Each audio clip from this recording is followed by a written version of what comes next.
Hello friends, आपका अपने YouTube channel Anaya Gurukul में आपका स्वागत है। आज हम जो टॉपिक पढ़ने जा रहे हैं इंग्लिश ग्रामर का, वो है हमारा दीज एंड दोस का यूज। दीज एंड दोस का यूज हम कब, कहाँ, कैसे करते हैं, ये आज मैं आपको बताऊंगी। अगर आपको मेरी वीडियो में समझ में ना आए कुछ भी, तो प्लीज आप कमेंट बॉक्स में लिखकर बता दीजिए कि आपको क्या समझ नहीं आया और कहाँ से नहीं आया, तो मैं आपको उस चीज के लिए दोबारा से समझाऊंगी और आपको बहुत ही सिंपल से कॉन्सेप्ट में समझाने की कोशिश करूंगी। आज भी मैं बहुत सिंपल तरीके से ही आपको समझाऊंगी और कुछ नए टॉपिक्स मैं आपके सामने लेके आऊंगी। सो प्लीज मेरे वीडियो को बहुत ध्यान से देखिए। अगर आप मेरे वीडियो पे न्यू आपने ज्वाइन किया है, तो प्लीज मेरे चैनल को सब्सक्राइब करना, लाइक करना एंड बेल आइकन को दबाना, ठीक है। And thank you. अब मैं स्टार्ट करती हूँ अपने वीडियो को, तो प्लीज आप ध्यान से देखिए। जैसे कि हमारा ये दीज है, तो दीज है हमारा, वो आता है हमारे यह के लिए। किसके लिए आता है स्टूडेंट्स? यह के लिए। यह, ये और ये सब, ठीक है। उसके बाद आता है हमारा दोस्त। दोस्त को हिंदी में कहते हैं वह, वे और वे सब, ठीक है। तो अब मैं आपको इसमें से कुछ सेंटेंस बताऊंगी कि आपको किस तरीके से उन्हें क्लियर करना है। उनके कॉन्सेप्ट पे आप ध्यान दीजिएगा। जैसे कि मैं यहाँ पे ये लिखूं कि यह सब घोड़े हैं, ठीक है। यहाँ पे हमने एक सेंटेंस ले दिया, यह सब घोड़े हैं, ठीक है। अब यह सब घोड़े हैं तो क्या आ जाएगा हमारा? These आर घोड़े हैं तो क्या आ जाएगा? हॉर्सेस, हॉर्सेस, ठीक है। हॉर्सेस हमने यहाँ पे इसीलिए लगाया है क्योंकि हमारा घोड़े हैं। और इसमें एक जो मेन पॉइंट है हमारा, जो बहुत ही इंपॉर्टेंट है, वो आपको ये है कि ये हमारा यह सब घोड़े हैं। अब इसमें हमारा जो घोड़े हैं, दीज हमारा वहां पे यूज होगा जहां पे हमारा प्लूरल नंबर आ रहा है, यानी कि बहुवचन आ रहा है, ठीक। तो यहाँ पे हमारा घोड़े हैं तो वो क्या है? हमारा बहुवचन है, ठीक है, यानी कि प्लूरल नंबर है। अगर यहाँ पे हम ये कर देते कि यह सब घोड़ा है, तो ये सेंटेंस तो हमारा बन ही नहीं रहा, क्योंकि घोड़ा क्या है? कुछ भी नहीं। अगर मैं यहाँ से ये हटा देती हूँ कि यह और सबको हटा देती हूँ, घोड़ा कर देती हूँ, तो वहां पे दीज का हो जाएगा, ठीक। तो अब हम सिंपल से तरीके से समझेंगे सिर्फ इसी को, ठीक। यह सब घोड़े हैं, ओके। तो दीज आर हॉर्सेस।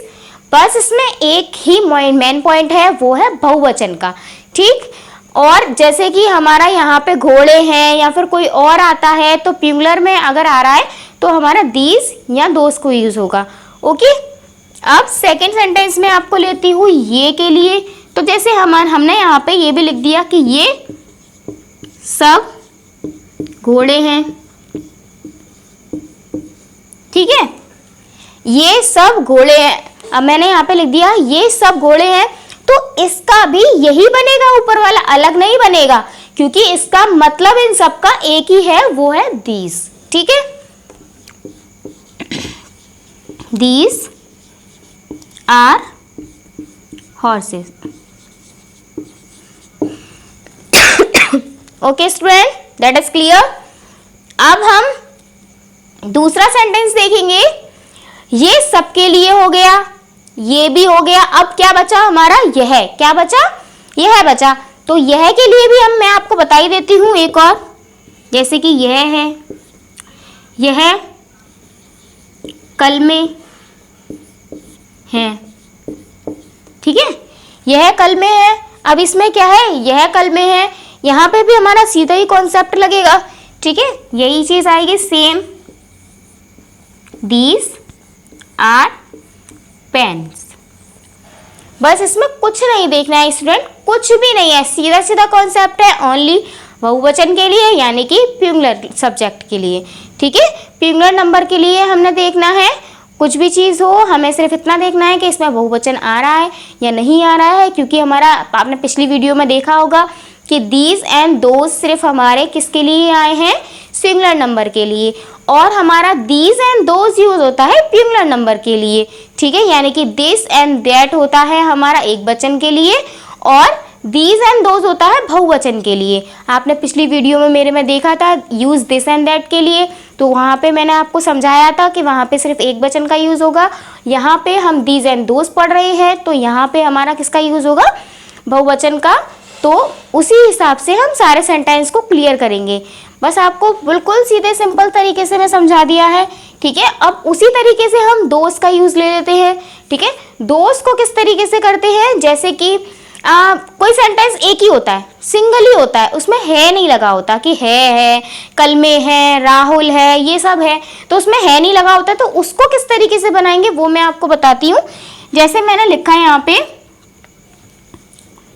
वह कल में, क्या लिखा मैंने, वह कल में, बस खाली वह कल में लिखा है, ठीक है।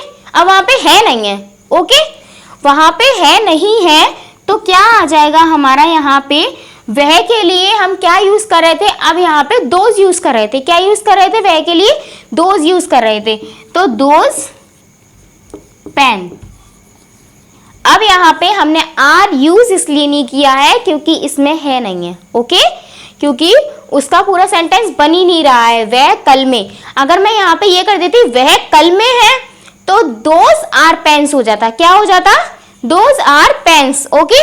अब यहाँ पे ये चीज है कि यह के लिए दीज एंड दोज लगेगा वह के लिए, यही बस आपको सिंपल तरीके से समझना है, बिल्कुल ठीक। अब एक और हम सेंटेंस ले लेते हैं इसमें, जैसे कि हम बोलते हैं कि वह राहुल है और श्याम है, ठीक है, किसी का नाम लेके बोलते ही हैं हम कि वह मेरा दोस्त है, या कुछ भी बोल देते हैं, ठीक है। तो यहाँ पे मैं एक सेंटेंस बताती हूँ आपको, जैसे कि मैं यहाँ पे ये लिख दूँ कि वह राहुल और श्याम है, ठीक, वह राहुल और श्याम है, ठीक है। अब ये किस तरीके से बनेगा, अब यहाँ पे आप बोलेंगे कि यहाँ पे दो नाम आ रहे हैं, यहाँ पे हम कैसे जानेंगे, तो देखो यहाँ पे हम इस तरीके से पहचानेंगे कि अगर मैं ये लिखती कि वह राहुल है, ठीक है, वह राहुल है, तो वो एक वचन में आ जाता है, इसलिए यहाँ पे हमने एक और पर्सन का नाम ऐड किया है, वह राहुल है, राहुल और श्याम है, वह राहुल और श्याम है। अब यहाँ पे दो लोगों का हमने नाम ले लिया है, तो वो किस में आ गए, दो लोग हमारे प्लूरल में आ गए या नहीं आ गए। तो वैसे ही अब इसको बनाएंगे तो हम कैसे बनाएंगे, those are Rahul and Shyam, ठीक है, क्या बनाएंगे, those are Rahul and Shyam, ठीक। अब इसके बाद में ये सारा हमारा कॉन्सेप्ट यहीं पे, ऐसे कि मैंने इतना समझाया, ठीक है, आपको अच्छे से समझ में आया होगा, ठीक। अब उसके बाद में क्या करते हैं हम, अब इसी में ही कोई भी सेंटेंस एक और ऐड करते हैं, जैसे कि वे सब ले लेते हैं, है ना, वे सब बकरियां हैं,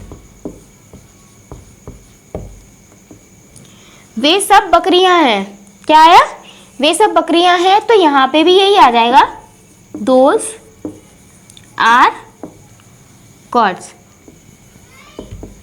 गॉड्स, ठीक है, दोज आर गॉड्स। बस इसमें इतना ही है हमारा कि किसी भी चीज़ में है, अगर अकेला है, वह कल में है नहीं लगा है, तो आर नहीं लगाएंगे, हम सीधा कॉन्सेप्ट अपना बना देंगे, वह की लिख देंगे, कल में की लिख देंगे, ठीक है। अब उसके बाद में हमारा आता है कि किसी पर्सन का नाम आ जाता है, एक से ज़्यादा लोगों का, ठीक है, यहाँ पे तीन लोग भी हो सकते हैं, जैसे कि मैं ये बोलूँ कि वह तीन लोग हैं, तो उसके लिए भी हमारा दोज आ जाएगा, क्योंकि तीन लोग यानी कि ज़्यादा हैं, तो वहाँ पे दोज का यूज़ होगा, ठीक है, और आर का, ठीक। अब उसके बाद में जैसे कि इसमें आप सीधे तरीके से ऐसे भी समझ सकते हैं कि दोनों को एक साथ में बना लेंगे, जैसे कि यह सब घोड़े हैं, तो दीज आर हॉर्सेस, ठीक। अब उसके बाद में ये सब घोड़े हैं, तो दीज आर हॉर्सेस, मतलब आपकी इंग्लिश सेम है सब में, इन दोनों में सेम है, लेकिन हिंदी अलग अलग है, क्योंकि इनमें यह, ये और ये सब का यूज सिर्फ दीज है, बस बदल जाता है क्या, कि ये हमारे जो घोड़े हैं, जो बहुवचन क्रियाओं में जो हमारे आ रहे हैं, ठीक है, घोड़े हैं, कलमे हैं, राहुल एंड श्याम हैं, बकरियां हैं, ठीक है, ये सब आ रहा है। तो उसी तरीके से हम इस वीडियो को समझेंगे और आपको आई होप बहुत अच्छे से समझ में आया होगा। मैंने बहुत कोशिश की आपको समझाने की, आई होप आपको बहुत अच्छे से समझ में आया होगा। अगर आपको समझ में आया और यदि आपको कोई भी प्रॉब्लम है तो प्लीज़ कमेंट बॉक्स में लिखिए, मैं आपको उस चीज़ के लिए दोबारा से समझाऊंगी और आपको बहुत ही अच्छे से उसे बिल्कुल क्लियर तरीके से और समझाने की कोशिश करूंगी, शायद आपको समझ में आए। और प्लीज़ आप मेरे यूट्यूब चैनल को सब्सक्राइब करें, लाइक करें एंड कमेंट्स करें। Bye guys.